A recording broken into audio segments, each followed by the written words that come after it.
മനുഷ്യന്റെ സ്വഭാവം എന്ന് പറഞ്ഞാൽ പണ്ടുകാലം മുതലേ മനുഷ്യര് യാത്ര ചെയ്യാൻ വളരെ താല്പര്യമുള്ള ആളുകളാണ്. നിങ്ങൾക്ക് എന്തെങ്കിലും ഒരു ഉദാഹരണം പറയാൻ പറ്റുമോ? മനുഷ്യന്റെ ഒരു സാംസ്കാരിക ചരിത്രം എടുത്തു നോക്കുക. ആ ചരിത്രം എന്നത് യാത്രയുടെ കൂടി ചരിത്രമാണ്. ഞാൻ പറഞ്ഞത് എന്തെങ്കിലും കാര്യം മനസ്സിലായി? നമ്മളുടെ ചരിത്രം പരിശോധിക്കുകയാണെങ്കിൽ ഈ ചരിത്രം എന്നത് യാത്രയുടെ കൂടി ചരിത്രമാണ്. എന്തായിരുന്നു മനസ്സിലായത്? ആ ഒരു സെന്റൻസ് എന്തെങ്കിലും മനസ്സിലാക്കാൻ പറ്റും? എന്താ മനസ്സിലായത്?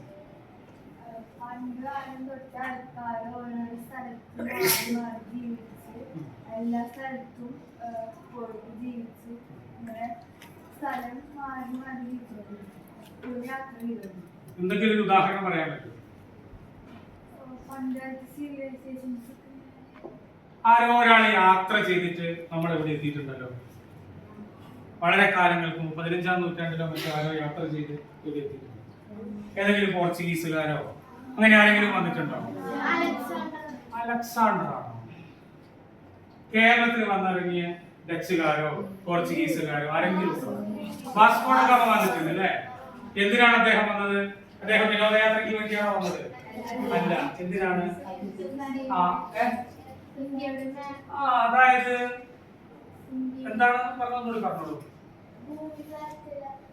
ഭൂമി ഫ്ലാറ്റ് അല്ലാതെ തെളിയിക്കാനാണോ വന്നത്? അല്ല.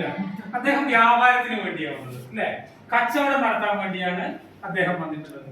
പണ്ട് കാലം മുതൽക്കേ മനുഷ്യന്റെ അടിസ്ഥാന സ്വഭാവം എന്ന് പറയുന്നത് യാത്ര ചെയ്തുകൊണ്ടേ ഇരിക്കുക എന്നതാണ്. പക്ഷേ ചില ബുദ്ധിമുട്ടുകൾ യാത്ര ചെയ്യുന്നതിന് നമുക്കുണ്ട്.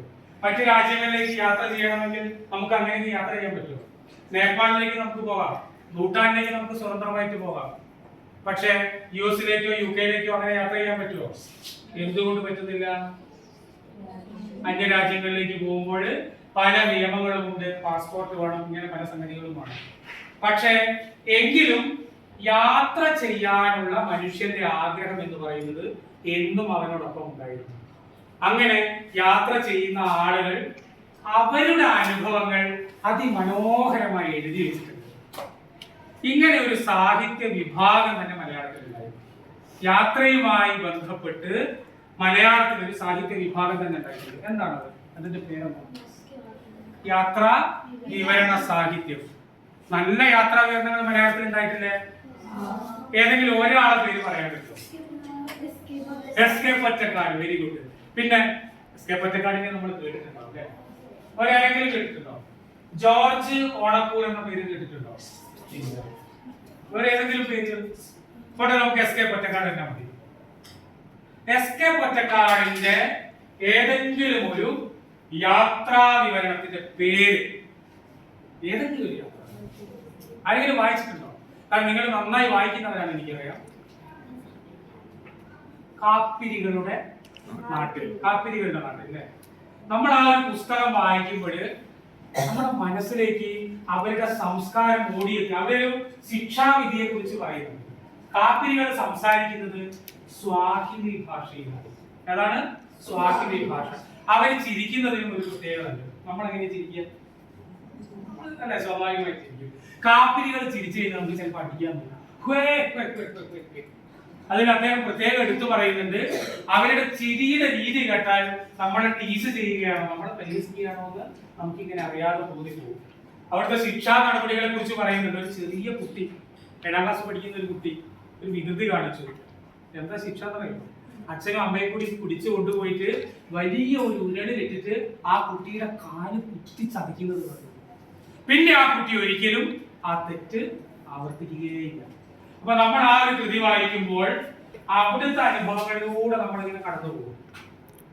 പ്രകൃതിയിലെ വിസ്മയങ്ങൾ എന്നും മനുഷ്യനെന്നും വിസ്മയത്തോടു കൂടിയാണ് പ്രകൃതിയെ നോക്കി കാണുന്നത്. പ്രകൃതിയിലേക്കുള്ള ഒരു മനോഹരമായ യാത്ര ഞാൻ നിങ്ങൾക്ക് കാണിച്ചു തരാം. മഴക്കാടുകൾ എന്ന് കേട്ടിട്ടുണ്ടോ? എന്താണ്? ആമസോൺ മഴക്കാടുകൾ കേട്ടിട്ടുണ്ടോ? എന്താണ് ആമസോൺ മഴക്കാടുകളെ കുറിച്ച് നിങ്ങൾക്കറിയാവുന്നത്? ഏത് രാജ്യത്തിലാണ് ആമസോൺ മഴക്കാട്? ആഫ്രിക്കയാണോ? സൗത്ത് അമേരിക്കയിലാണ് അല്ലേ? അമേരിക്കയിൽ ഏത് രാജ്യങ്ങളിലൂടെയൊക്കെയാണ് ഇത് കടന്നു പോകുന്നത്? ബ്രസീലിലുണ്ട്. ബൊളീവിയ, കുറെ രാജ്യങ്ങളുണ്ട് അല്ലെ. 10ഓളം രാജ്യങ്ങളിലൂടെയാണ് ആമസോൺ നദി കടന്നു പോകുന്നത്. ഈ നദി നീന്തി കടന്നവരാണ്. അതായത് 7000 കിലോമീറ്റർ നീളമുള്ള നദി ഒരു വ്യക്തി നീന്തി കടന്നു. നിങ്ങൾ ആലോചിച്ചു, നമുക്ക് 10 മീറ്റർ നീന്താൻ പറ്റുമോ? അതൊരു ലോക റെക്കോർഡായിരുന്നു. അപ്പോ ഈ ഒരു ആമസോൺ മഴക്കാടുകളെ കുറിച്ച് നമുക്ക് ചെറുതായിട്ട് കാണാം. പ്രകൃതി അനുഭവങ്ങൾ എങ്ങനെയാണെന്ന് നോക്കാം.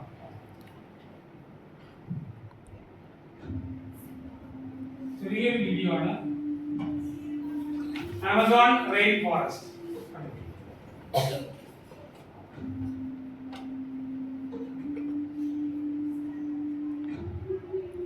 അവിടെ ഒരു മഴ പെയ്താൽ 2.5 മിനിറ്റ് കഴിഞ്ഞിട്ട് മഴ കാറ്റിൽ നിന്ന് മുകളിൽ നിന്ന് താഴെ വീഴുന്ന പറയുന്നത്. അത്രയും ഇലകളാണ്. ഇലകൾ കൊണ്ടുള്ള വലിയ കൂടാരമാണ്.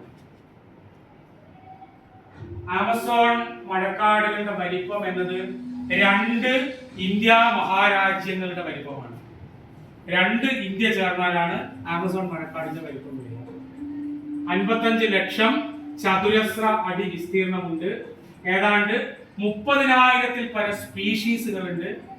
അവിടെയുള്ള മരങ്ങളുടെ ഉയരം എന്ന് പറയുന്നത് 15 നില കെട്ടിടങ്ങൾ വരെയുള്ള അത്രയും ഉയരമുള്ള മരങ്ങളുണ്ട്. ആലോചിച്ചു നോക്കുക. ഇവിടെ ഏതാണ്ട് 200ഓളം ഗോത്രവർഗക്കാർ ഈ കാടുകളിൽ താമസിക്കുന്നുണ്ട്. മനുഷ്യനെ ഭക്ഷിക്കുന്നവരും ഈ കൂട്ടത്തിലുണ്ട്. മനുഷ്യനെ തന്നെ ഭക്ഷിക്കുന്ന ഗോത്രവർഗക്കാരുണ്ട്. ആ കാടിന്റെ മനോഹാരിത ഒന്ന് ശ്രദ്ധിച്ചു നോക്കുക.